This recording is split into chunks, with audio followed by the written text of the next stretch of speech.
I am a millionaire, and I encountered so many obstacles to get here. In this video, I'm going to share honest advice you need to become financially free. Whether you're just starting your journey or looking for actionable steps to enhance your financial situation, this video is for you. I'm going to reveal practical tips and strategies that anyone can use to gain financial independence. I've spent years to get here, and I made a lot of mistakes. But today, I'll break them down for you. Advice number 1. Imagine this. You're working hard with your job and side hustles. Maybe you like it, but not always. And you have responsibilities. Maybe a family, maybe just yourself, and you want to break free from the grind. For me, it was about having more time. Time to work fewer days as a doctor. The real question here is, what does financial freedom mean to you? Is it quitting your job, having passive income, or just having the freedom to travel without worrying about bills? Everyone's got different reasons. And financial freedom isn't just about money. It's about feeling unchained from financial stress, no matter your income. Take someone in the Philippines making $2,000 a month. They might feel financially free, while someone in New York City earning the same might barely survive. It's all relative. And it's not just about cash. It's about what makes you feel fulfilled and happy. Some find it in flexible jobs, others in meaningful work at startups. So, why do you want financial freedom? Is it for the lifestyle, the trips, the comforts, the ability to spoil yourself, or is it deeper, like spending more time with loved ones? Now, understanding this is crucial because it defines how much you need to achieve that feeling of freedom. It's not just a number. It's about aligning your finances with your aspirations. When I talked with one of my freelancers from the Philippines who craved financial freedom to spend more time with her kids and escape job constraints, it was clear. Her goal was freedom from a specific lifestyle, not just more money. So before you chase financial freedom, figure out what truly drives you. Once you know that, you can work backwards to make it happen. Because in the end, it's about gaining control over your time and priorities. Something we all aspire to, regardless of where we start. Advice number 2. First,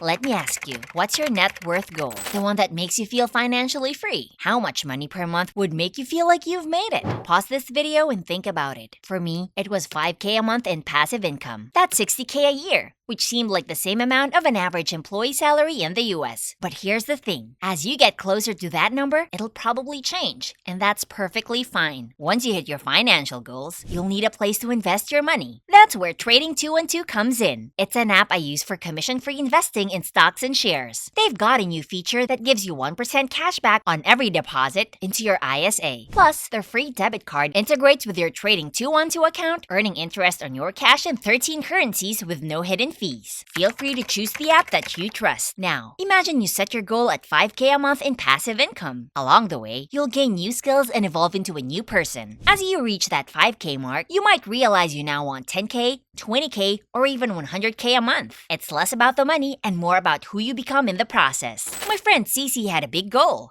$1 million in the bank in 5 years. I asked him why $1 million. He admitted it just felt like a lot of money. But through a deeper conversation, I bet we could lower that number by finding ways to feel financially free without $1 million in the bank. But let's say your goal is the same. $1 million in 5 years. That's $200,000 saved annually. Considering taxes and expenses, you might need to earn around $300,000 a year. Here's the trick. Set a goal, make a plan, and stick to a system. It's what I call GPS. Goal, plan, system. Set the goal, make the plan to reach it, and create a system to stick to the plan. If CC needs $300,000 a year, but is only earning $50,000 as a musician, there's a huge gap between his goal and his current plan. The question is, does he change the goal or the plan? If he loves music and values his time off, he might lower his financial goal. But if he's set on that $200,000, he'll need a new plan. Cece's first thought was real estate, but he didn't have the capital to make it work. He also considered starting a tutoring company, but scaling it to make $200,000 a year seemed impossible without a massive amount of students.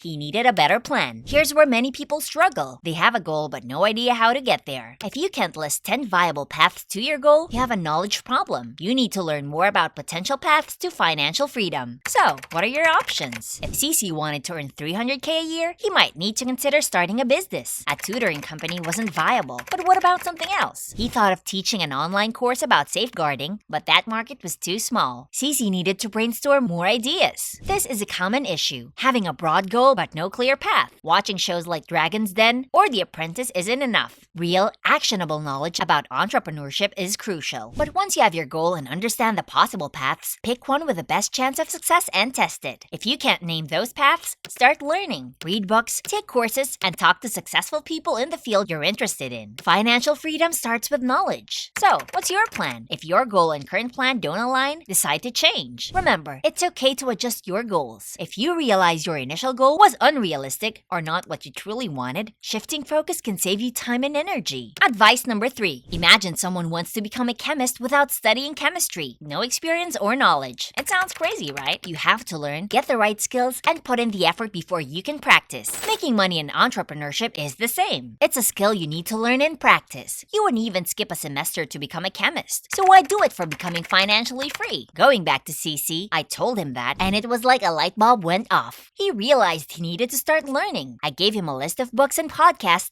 that could give him a realization for his brain. And one of the books that I gave is The Rich Dad, Poor Dad by Robert Kiyosaki. CC wasn't the only one interested. Our other friends in the circle wanted guidance too. One friend I recommended these to was in management consulting and wanted to make money online. He read the books, took action, and just a single month later, he's making $10,000 a month from his online consulting business. CC then asked about finding time to read with a busy schedule. I suggested audiobooks during his commute or while doing chores. There's always time to learn if you care about your goals. Most people aren't financially free. If you want to be in that rare group, you need to do what others won't. My main business does about $100,000 a month, aiming for $500,000. I constantly consume information from successful entrepreneurs to stay ahead. Start slow if you need to, but gradually, you'll train yourself to absorb more. In essence, to level up in the game of financial freedom, you need to learn from those who've made it. Read, listen, and take notes. It's not just about having a goal. It's about knowing the map and taking the steps to get there. Just like in any game, there are levels. Start at level 1 and keep grinding to level up.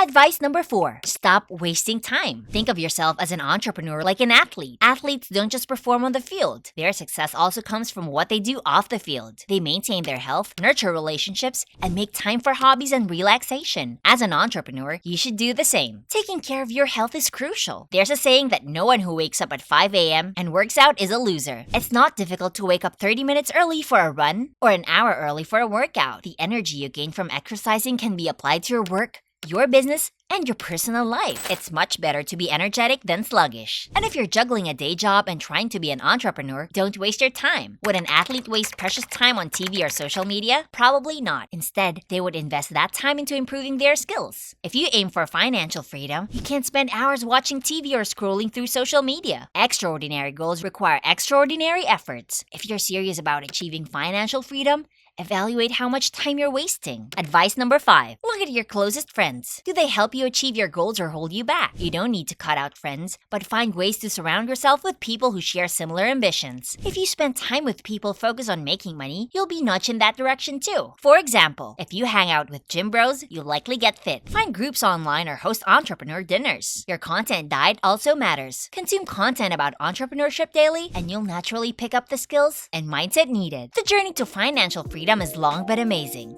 Like playing a video game. The fun is in the process, not just the end goal. And if you're looking for ideas to start making money online, make sure to watch our other videos. See ya!